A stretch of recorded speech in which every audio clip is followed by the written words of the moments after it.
ন্যাজাট কাণ্ডে গতকাল প্রথম গ্রেফতারি রুহুল কুদ্দুস তরফদার, যাকে ইতিমধ্যেই গ্রেফতার করা হয়েছে এবং তারপর পুলিশের হাতে একাধিক চাঞ্চল্যকর তথ্য সামনে আসছে।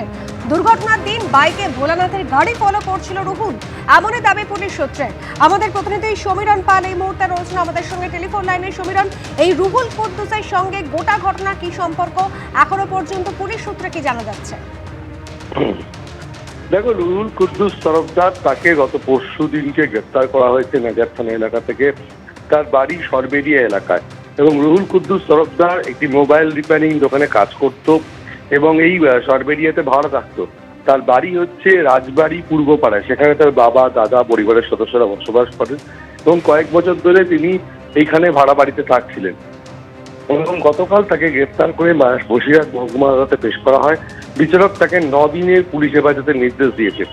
এখনো পর্যন্ত জেরায় যেটা উঠে আসছে বা পুলিশের কাছে যে তথ্য প্রমাণ আসছে, যে রুহুল কুদ্দুস তরফদার এই যে গোটা ঘটনাটা সংঘটিত হয়েছে, তুমি জানো যে এমভিআই রিপোর্টে প্রাথমিকভাবে স্পষ্ট বলা হয়েছে কোনো যান্ত্রিক ত্রুটি ছিল না ঘাতক ট্রাকটির এবং ব্রেক ফেল পর্যন্ত করেনি। তাহলে এটা দুর্ঘটনার তত্ত্ব যে একেবারে খারিজ হয়ে যাচ্ছে প্রাথমিকভাবে, সেটা বোঝা যাচ্ছে।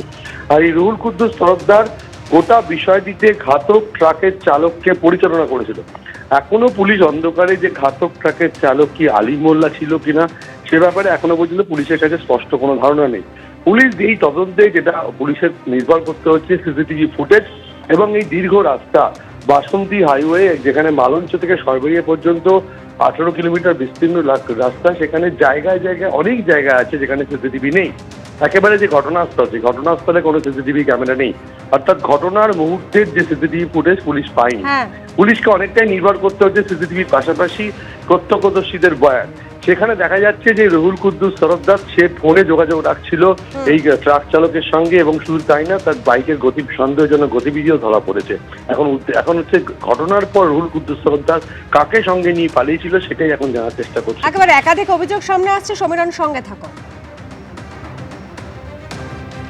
অন্যদিকে জেলে রয়েছেন শেখ শাহজাহান। সন্দেশখালীতে কি তাহলে এখনো তার নেটওয়ার্কটা সক্রিয় রয়েছে?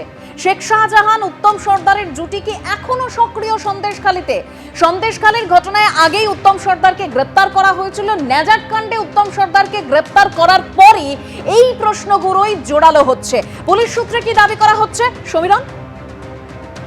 দেখো, পুলিশ সূত্রে যেটা দাবি করা হচ্ছে যে উত্তম সর্দারের একটি গুরুত্বপূর্ণ ভূমিকা রয়েছে। কি ভূমিকা সেটা পুলিশের পক্ষ থেকে স্পষ্ট করে বলা হয়নি।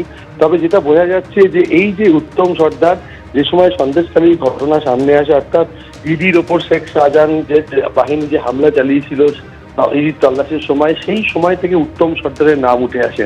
উত্তম সর্দার জেলা পরিষদের সদস্য এবং তৃণমূল নেতা ছিলেন এবং সেই সময় রেখা পাত্রর তরফ থেকে অভিযোগ দায়ের করা হয় মহিলাদের উপর অত্যাচার, শ্লীলতাহানি, এবং সেই সময় উত্তম সর্দার গ্রেপ্তার হয়েছিল। তখন উঠে আসে যে শেখ শাহজাহানের ঘনিষ্ঠ সহযোগী উত্তম সর্দার শাহজাহানের অঙ্গুলি নিলনে চলতেন। এরপর উত্তম সর্দার জামিন পায় এবং জামিনে তাকে শর্ত দেওয়া হয় যে উত্তর 24 পরগনায় সে বসবাস করবে না।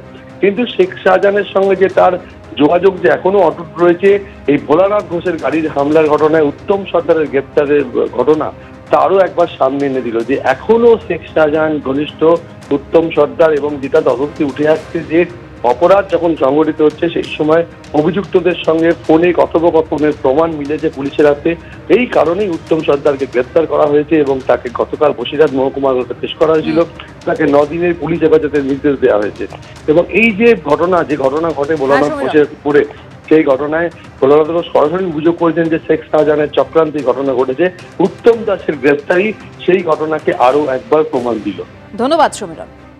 এবিপি আনন্দ, এগিয়ে থাকে, এগিয়ে রাখে।